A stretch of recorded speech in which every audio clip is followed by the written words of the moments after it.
Oke, saya akan membahas tentang input dari plan schedule management.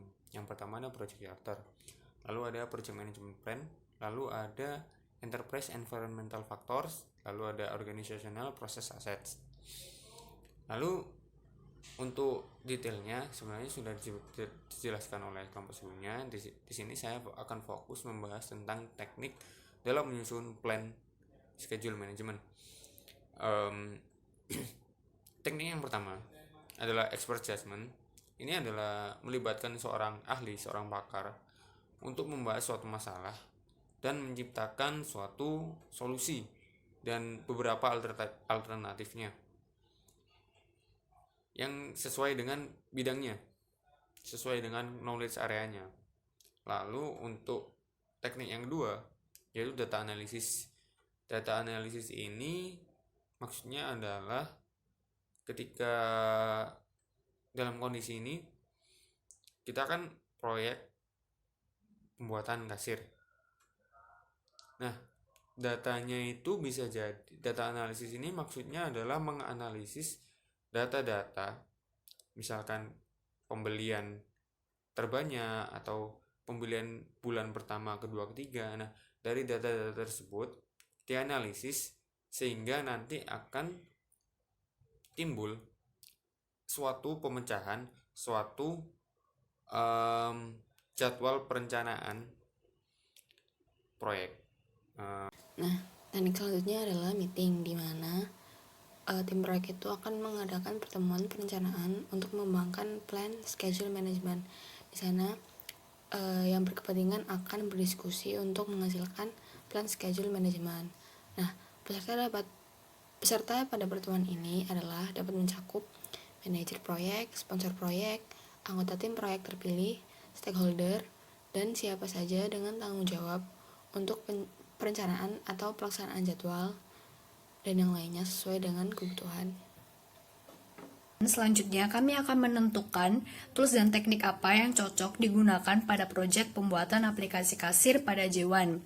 Yang pertama, expert judgment. Sesuai dengan penjelasan sebelumnya, memerlukan bantuan seorang expert, dan di mana ini memerlukan banyak waktu dan juga costly apabila perlu memperkerjakan seorang expert dari luar perusahaan, yang dimana expert judgment lebih cocok digunakan pada perusahaan yang sudah maju dan memiliki cangkupan ruang lingkup yang luas, sehingga kurang cocok jika diterapkan pada J1.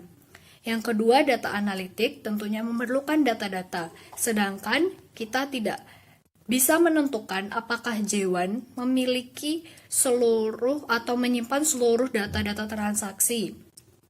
Karena apabila data transaksi tidak lengkap, tentunya hasil analisa kurang tepat ataupun bisa terjadi kesalahan. Yang ketiga ada meeting, yang dimana merupakan tools dan teknik yang termasuk. Yang ketiga ada meeting, dimana merupakan tools dan teknik yang sederhana apabila diterapkan pada perusahaan yang berkembang seperti J1, di mana terjadi tatap muka atau pertemuan secara langsung antara kedua belah pihak, yang dimana ini akan memudahkan tim developer untuk mendengarkan pendapat dan juga menjelaskan beberapa hal terkait plan schedule management kepada pihak J1, sehingga kami memilih tools dan teknik meeting untuk plan schedule management. Nah, kemudian saya akan menjelaskan outputnya. Jadi, rencana outputnya yaitu adalah schedule management plan. Nah, schedule management plan itu adalah komponen rencana pengelolaan proyek di mana dia menetapkan kriteria dan kegiatan untuk mengembangkan, memantau, dan mengendalikan jadwal. Nah, rencana pengelolaan jadwal atau schedule management plan ini bisa bersifat formal atau informal, kemudian bisa juga sangat rinci atau dibingkai secara luas berdasarkan kebutuhan dari proyeknya masing-masing. Nah, kemudian rencana pengelolaan jadwal ini dia menetapkan beberapa hal. Misalkan yang pertama adalah Project Schedule Model Development. Jadi metodologi penjadwalan dan alat penjadwalan yang akan digunakan dalam pengembangan model jadwal proyek itu ditentukan. Kemudian Release and Iteration Length. Jadi jika menggunakan siklus hidup adaptif atau adaptive life cycle, maka periode waktu untuk rilis, kemudian gelombang dan iterasinya ditentukan. Kemudian time box periods itu adalah jangka waktu di mana tim nanti bekerja terus menuju penyelesaian suatu tujuan. Nah, time boxing ini akan membantu meminimalkan scope creep karena akan memaksa tim untuk memproses fitur penting yang terlebih dahulu. Kemudian juga level of accuracy. Jadi tingkat keakuratan menentukan kisaran yang dapat diterima yang digunakan dalam menentukan perkiraan durasi aktivitas yang realistis dari proyek tersebut. Kemudian ada unit of measure. Jadi setiap unit pengukuran, misalkan jam staff, hari staff, atau minggu kalau untuk satu waktu, atau misalkan kalau ukuran kuantitas, misalkan meter, liter, ton, dan sebagainya, ditentukan untuk masing-masing sumber. Kemudian ada organizational procedure links. Nah, struktur rincian pekerjaan atau WBS, Work Breakdown Structure, itu menyediakan kerangka kerja untuk jadwal perencana pengelolaan yang memungkinkan konsistensi dengan perkiraan dan jadwal yang dihasilkan. Kemudian juga ada project schedule model maintenance. Jadi proses ini adalah proses yang digunakan untuk mengupdate status dan mencatat kemajuan proyek dalam model jadwal selama pelaksanaan proyek didefinisikan. Kemudian ada juga control threshold atau ambang batas varian atau variance threshold untuk kinerja jadwal pemantauan mungkin ditentukan untuk menunjukkan jumlah variasi yang disepakati yang diizinkan sebelum beberapa tindakan perlu dilakukan.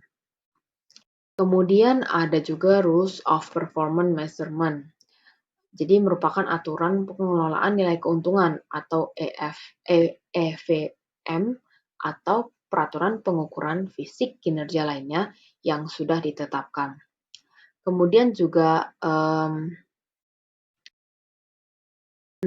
kemudian dari Rules of Performance Measurement ini, dia juga bisa menentukan pertama aturan untuk menetapkan persen selesai, kemudian teknik EVM, misalkan baseline, formula tetap, persen selesai, dan sebagainya untuk dipekerjakan.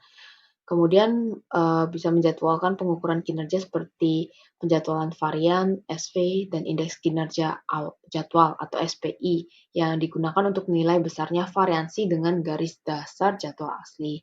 Kemudian yang terakhir adalah reporting format, yaitu format dan frekuensi untuk berbagai laporan jadwal itu didefinisikan. Nah, jadi itu adalah output dari plan schedule management.